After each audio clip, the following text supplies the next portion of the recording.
প্রিয় সুধী, প্রীতি ও শুভেচ্ছা রইল। আজকে যে বিষয়টি নিয়ে কথা বলতে চাই সেই বিষয়টি হচ্ছে, ভারত কি আসলে বাংলাদেশের সাথে যুদ্ধ করে বাংলাদেশের একটি অংশ নিয়ে যেতে চায়, অথবা বাংলাদেশ সৃষ্টির আদি থেকে অর্থাৎ 1971 সাল থেকে আজকে পর্যন্ত ভারতের কোনো কাজ, ভারতের কোনো কথা, ভারতের কোনো কার্যকলাপ এখন পর্যন্ত এই রকম সিগন্যাল দেয় কিনা যে ভারত আসলে বাংলাদেশকে দখল করে নিতে চায়, অথবা ভারত বাংলাদেশকে তার অঙ্গরাজ্য বানাতে চায়। এইরকম কোনো ঘটনা কি ইতিহাসে, আমাদের জীবনে, অথবা সমাজে, অথবা সারা পৃথিবীতে কেউ দেখেছে কিনা? সোজা কথায়, এক কথায় বলতে গেলে না, কেউ দেখেনি, ভারত কখনো চেষ্টা করেনি, এবং ভারতের সেই রকম কোনো ইন্টেনশন আগেও ছিল না, এখনো নেই। তাহলে আপনি যদি আমার এই কথাটিকে হিস্ট্রিক্যালি একটু যাচাই বাছাই করেন, তাহলে কি দেখবেন? 1971 সালে যখন বাংলাদেশ স্বাধীন হয়, তার মাত্র 3 মাসের মাথায় ভারতীয় সেনাবাহিনী বাংলাদেশ থেকে চিরতরে চলে যায়। অথচ দেখেন, জাপান যখন পরাজিত হয়, জার্মানি যখন পরাজিত হয়, তখন ব্রিটিশ সৈন্য, আমেরিকান সৈন্য সেখানে মিনিমাম 50 বছরের জন্য রিজার্ভ থাকবে বলে চুক্তি হয়। তারপরেও পৃথিবীর যতগুলো দেশ ব্রিটিশ আমেরিকার বিরুদ্ধে অর্থাৎ অ্যালায়েন্ড ফোর্সেসের বিরুদ্ধে যুদ্ধ করেছে, তাদের সমস্ত দেশে আমেরিকার সেনাবাহিনী এখনও উপস্থিত। এর কারণটা কি? কারণ হচ্ছে, আমেরিকা মনে করে পরাজিত শক্তির উপরে আমাদের একটা অধিকার আছে। কিন্তু ভারত তার পেটের ভিতরে একটি দেশ, বাংলাদেশের জন্ম হলো, যেই দেশের জন্ম দেওয়ার জন্য নিজের ভূখণ্ড দিলেন, অন্ন দিলেন, অস্ত্র দিলেন, বাসস্থান দিলেন, এবং ট্রেনিং দিয়ে তাদেরকে যুদ্ধ করার ব্যবস্থা করে দিলেন। তার যুদ্ধের অস্ত্রে কাবার না হলে পৃথিবীর নানা দেশ থেকে ডিপ্লোম্যাটিক হইতে সেই অস্ত্র এনে দিলেন। সর্বশেষ নিজের ভূখণ্ডের ঝুঁকি নিয়ে রাশিয়ার সাথে চুক্তি করে, মৈত্রী চুক্তি করে, ডিসেম্বর মাসে এসে বাংলাদেশের সৈনিকদের সাথে, মুক্তিযোদ্ধাদের সাথে কাঁধে কাঁধ মিলিয়ে যুদ্ধ করে পাকিস্তানি বাহিনীকে পরাজিত করলেন। তারপরও বাংলাদেশের ভূমির উপরে পাকিস্তান বাহিনীর বিরুদ্ধে যুদ্ধ করার কারণে তারা কোনো রকমের কোনো কিছুই চাপিয়ে দিলেন না। মাত্র 3 বছরের মাথায়, 4 বছরের মাথায় বঙ্গবন্ধু শেখ মুজিবুর রহমানকে হত্যা করা হয়। 72, 73, 74, 75 সালের মাঝামাঝি 3.5 বছরের মাথায় বঙ্গবন্ধুকে হত্যা করা হয়। বঙ্গবন্ধুকে হত্যা করার পরও ভারতের কোনো শক্তি, ভারতের কোনো সরকার, ভারতের কোনো সেনাবাহিনী বাংলাদেশের কোনো সীমান্তে বা কোথাও একটি গুলিও চালায়নি। তার মানেটা কি দাঁড়াচ্ছে? যে বাংলাদেশে যেই সব মুনাফেকেরা আপনাদেরকে, এই হাদিদের মতো বর্বর অসভ্যদেরকে তৈরি করে মানুষের বিরুদ্ধে একটা ভারত বিরোধী মানসিকতা তৈরি করিয়েছে, এর মূল কারণটা হচ্ছে একটা মিথ্যা, একটা ষড়যন্ত্র, একটা সটতা। ভারত কোনোদিন আমাদের ভূখণ্ড ব্যবহার করা দরকার নেই, তার বিশাল দেশ। বাংলাদেশের তুলনায় কত গুণ বেশি, একটু গুগল করে আপনারা দেখে নিলেই বুঝবেন। এবং এই ভারতের বিরুদ্ধে আরও কতবার ভারতের সুযোগ এসেছে বাংলাদেশকে নিয়ে নেওয়ার মতো, কিন্তু ভারত কখনো সে পথে হাঁটেনি। তারপর দেখেন, ভারতের সাথে যে আমাদের সীমান্ত সমস্যা, 74 সালে ইন্দিরা মুজিব একটি চুক্তি হয়েছিল, সেই চুক্তির ভিত্তিতে 75 সালে বঙ্গবন্ধু হত্যার পর সেটা আর কাজ করেনি সেই চুক্তিটি। কিন্তু 2021 সালে এসে মোদি আবার সেই চুক্তিটি পার্লামেন্টে পাশ করিয়ে দিলেন। বেরুবাড়ি, আঙ্গরপোতা, দহগ্রাম সহ আমাদের যেই সব ছিটমহল রয়েছে, এই ছিটমহলগুলাকে 2 দেশের নাগরিককে নাগরিকত্ব প্রদান করলেন এবং ছিটমহল সমস্যার সমাধান করলেন। এই সমাধান করতে গিয়ে দেখা গেল যে বাংলাদেশের ভিতরে ভারতের যে জায়গা রয়েছে, আর ভারতের ভিতরে বাংলাদেশের যে জায়গা রয়েছে, এটাকে প্লাস মাইনাস করলে ভারতের 1500 হেক্টর বেশি জায়গা, কারণ ভারতের ছিটমহল বেশি ছিল।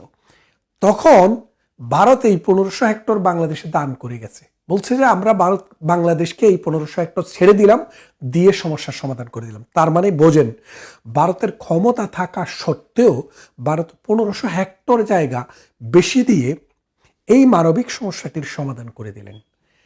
তারপরে আসেন বাংলাদেশের যখনই কোনো ক্রান্তিকাল এসেছে, বাংলাদেশের বিদ্যুতের প্রয়োজন, ভারতের আমরা মুখোমুখি হয়েছি। খাদ্যের প্রয়োজন, ভারত থেকে আনলে সুবিধা। বুটের প্রয়োজন, আলুর প্রয়োজন, সোলার প্রয়োজন, তারপরে পেঁয়াজের প্রয়োজন, কাঁচামরিচের প্রয়োজন, ভারত থেকে আনলে সুবিধা। সেই জন্য ভারত তার দৌড় সবসময় খোলা রেখেছেন। এখন বিষয়টা হচ্ছে, বাংলাদেশ নিলে ভারতের লাভটা কি? ভারতের এখনো অসংখ্য অঞ্চল অনাবাদি পড়ে আছে। বাংলাদেশকে নিয়ে ভারতের কি হবে? 18 কোটি মানুষ একটা ছোট্ট একটু জায়গায় খোয়ায়ের মতো বসবাস করে।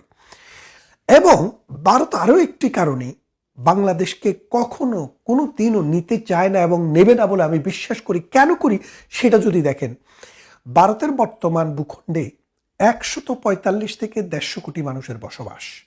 এই 145 থেকে 150 কোটি মানুষের মধ্যে নানান ধর্মের মতের এবং মানুষ এখানে বসবাস করে। শুধু মুসলমানের সংখ্যাই আছে সেখানে 30 থেকে 32 কোটি। এখন বাংলাদেশ যদি ভারত দখল করে, এখানে যদি আরও 20 কোটি মুসলমান যোগ হয়, তাহলে আপনি খেয়াল করে দেখেন ভারতবর্ষের এই অংশে শুধু ভারতের ভেতরে মুসলমানের সংখ্যা 50 কোটির বেশি হয়ে যায়।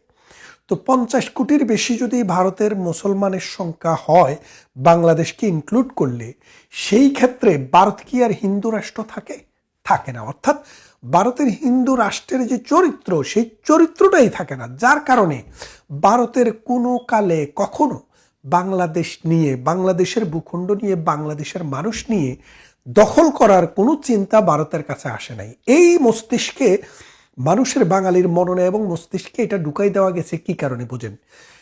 কোনায় কোনায় মাদ্রাসা হয়েছে। এই মাদ্রাসার হুজুরগুলো হচ্ছে অশিক্ষিত বা অর্ধশিক্ষিত। এই অশিক্ষিত এবং অর্ধশিক্ষিত লোকগুলা শুধু ভারত বিরোধিতায় আছে, শুধু একবারও বিশ্বাস করে না, একবারও বুঝতে চেষ্টা করে না এই ভারতীয় হিন্দুরা যদি 1000 সাল 1200 সাল থেকে যখন মুসলমানেরা ভারতবর্ষে আসা শুরু করে, তখন থেকে যদি ভারতীয়রা যদি জাতীয়তাবাদী চেতনায় এবং কচু কাটা শুরু করত, তাহলে এই ভারতবর্ষে মুসলমানদের পক্ষে এই বংশবিস্তার করা, তাদের সংখ্যা বাড়ানো এবং মুসলমান সংখ্যাগরিষ্ঠ 2টি অঞ্চল তৈরি করা কোনোভাবেই সম্ভব ছিল না। 2টি নয়, 3টি অঞ্চল। পাকিস্তান যেখানে আছে সেটা, বাংলাদেশ যেখানে আছে এটা, এবং হায়দ্রাবাদ যে অঞ্চলে আছে সেটা। এই 3টি মুসলিম সংখ্যাগরিষ্ঠ অঞ্চল। এইগুলা তৈরি হয়েছে কিভাবে? ভারতের মানুষ সহনশীল ছিল, বিশেষ করে হিন্দু ধর্ম, জৈন ধর্ম এবং বৌদ্ধ ধর্মের মানুষরা অসম এই অসম্ভব সরলতা, উদারতা এই ভারতবর্ষে দেখিয়েছে। দেখানোর ফলে মুসলমানেরা আস্তে আস্তে বংশ বিস্তার করে আজকে 3টি রাষ্ট্র হয়েছে। অথচ মুসলমানরা ইতিহাসের এই শিক্ষাটি গ্রহণ করে না। রবীন্দ্রনাথ ঠাকুর বলেছিলেন তার সভ্যতার সংকট প্রবন্ধে, কালান্তর প্রবন্ধে, যে পৃথিবীতে যখন একটা জাতি আরেকটা জাতিকে দখল করে তখন যোগ হয়, আর মুসলমানেরা যখন ভারতবর্ষ যখন দখল করেছে তখন বিয়োগ হয়েছে। কিভাবে বিয়োগ হয়েছে? একটা জাতি 2 ভাগ হয়ে মুসলমান হিন্দু 2 ভাগ বিভক্ত হয়ে গেছে। এই বিভক্ত হওয়ার ফলে 3টি রাষ্ট্র হয়েছে, কিন্তু তারপরেও এই 3টি রাষ্ট্রের ভিতরে সহ অবস্থান করে শান্তিতে অবস্থানের কোনো চেষ্টা কোনোদিন করে নাই। মুসলমান মুসলমানের দেশ, হিন্দু হিন্দুর দেশ। কিন্তু তারপরেও এই মোল্লারা সব সময় হিন্দুর বিরুদ্ধে জিহাদ ঘোষণা করে। কেন করবা? পৃথিবীতে তো খ্রিস্টান আছে, তাদের বিরুদ্ধে জিহাদ ঘোষণা করো। বৌদ্ধ আছে, চীনের বিরুদ্ধে যুদ্ধ ঘোষণা করো। করবে না, কারণ দুর্বল হলে সেখানে চেপে ধরতে চায়। কিন্তু ভারত কি আসলে দুর্বল দেশ? ভারত এখন আর দুর্বল দেশ না। পৃথিবীর 4র্থ বৃহত্তম সেনাবাহিনীর দেশ, এবং আপনি যদি সামরিক ক্ষমতায়, সক্ষমতায় বোঝেন, এটা 4র্থ নম্বরে আছে। অর্থনীতিতেও 3 থেকে 4 নম্বরে আছে। জনসংখ্যায় 1 নম্বরে আছে। ভারতের সাথে এখন পাল্লা দেওয়া কোনোভাবেই বাংলাদেশ অথবা পাকিস্তান কারো পক্ষেই সম্ভব না। এবং আরেকটি বিষয় দেখেন, পৃথিবীতে যে আপনি বলেন সমতা, জাতিসংঘ কি সমতার ভিত্তিতে? জাতিসংঘে 193টা রাষ্ট্র আছে। এই 193টা রাষ্ট্রের মধ্যে যদি ব্রিটেন, ফ্রান্স, চায়না, রাশিয়া আর আমেরিকা, এই 5টি দেশ বাদ দিলে আরও 188টি দেশ আছে। এই 188 দেশ একসাথে ভোট দিলেও জাতিসংঘে তারপরেও আপনি কোনো একটা দেশের বিরুদ্ধে যুদ্ধ করতে পারবেন না যদি এই 5টি দেশের একটিও যদি ব্যাটো দেয়। কারণটা কি? কারণ এই 5টি দেশকে সুপ্রিমেসি দেওয়া হয়েছে। সেই সুপ্রিমেসি যদি থাকবে তাহলে সমতা কোথায়? জাতিসংঘ কিসের সমতার উপরে ভিত্তি? মোল্লারা এটা বোঝার বুদ্ধি তাদের নেই। পাওয়ার ব্যাটো মানে আমেরিকার ভোটের ওজন আর বাংলাদেশের ভোটের ওজন, ইন্ডিয়ার ভোটের ওজন, পাকিস্তানের ভোটের ওজন এক না, কোনো কালে ছিল না। এটা বুঝতে হবে। এবং আরো একটা জিনিস বুঝতে হবে যে দেখেন, বাংলাদেশকে যদি আজকে ইন্ডিয়া নিতে চায় 2 দিন মাত্র সময়ের ভিতরে ইন্ডিয়া নিতে পারবে। কারণ টেকনিক্যালি বাংলাদেশের 3 দিক থেকে যদি ঘিরে ধরে, বাংলাদেশ বাহিনী যাবেটা কোথায়? পাকিস্তান বাহিনী পারে না, তাহলে বাংলাদেশ বাহিনী পারবে কোত্থেকে? বুঝতে হবে আজকে আমরা যে আস্ফালন করছি, হাদির মতো জঙ্গিরা যে আস্ফালন আপনাদের মধ্যে ছড়িয়ে দিতে চেয়েছে, এই আস্ফালন থেকে যদি আপনারা বেরিয়ে না আসেন, এই সোনার বাংলাটি লন্ডভন্ড হয়ে যাবে।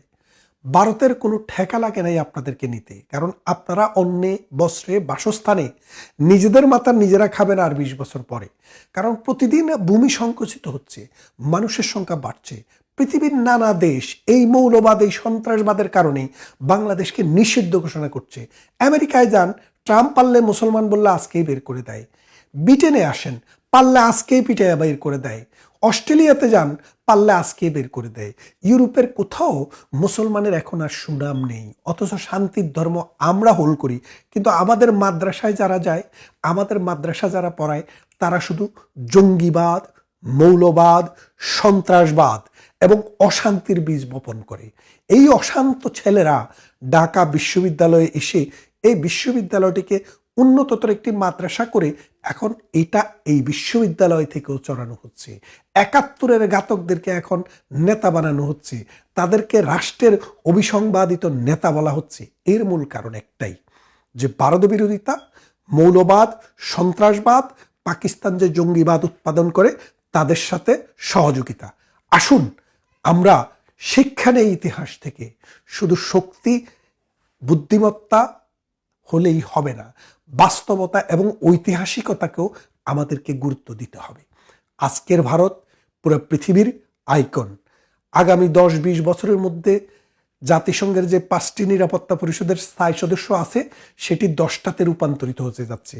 সেই 10টি দেশের মধ্যে একটি দেশ হবে ভারত, একটি দেশ হবে জাপান, একটি হবে জার্মানি, আর 3টি এখনো নির্ধারিত হয়নি। একটি ব্রাজিল এবং একটি সাউথ আফ্রিকা বা কোনো একটা আফ্রিকান কান্ট্রি হতে পারে। তাই বলছি যে এই পৃথিবীর যে আজকের দিন, আজকের অবস্থান, জঙ্গিবাদের প্রতি মানুষের যে জিরো টলারেন্স এবং পশ্চিমা বিশ্ব যে মুসলমানদেরকে জঙ্গি হিসাবে নির্ধারণ করছে, এর বিষয়গুলো বাংলাদেশের দিকে তাকালেই বোঝা যায়।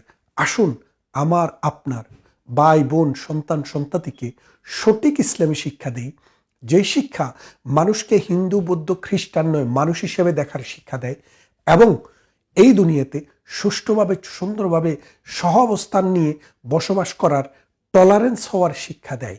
শুধু গালিগালাজ নয়, একটু বুদ্ধি খরচ করার যেন আমাদের সুযোগ হয়। আসুন ভারতের সাথে শত্রুতা নয়, বন্ধুত্বের ভিত্তিতে আমাদের এই বর্ধিষ্ণু জনগোষ্ঠীর বাংলাদেশকে সামনের দিকে এগিয়ে নিয়ে যাওয়ার জন্য সকলে একসাথে কাজ করি। বন্ধুত্ব, শত্রুতা নয়। ভালো থাকবেন, কথা হবে অন্য কোনো ভিডিওতে।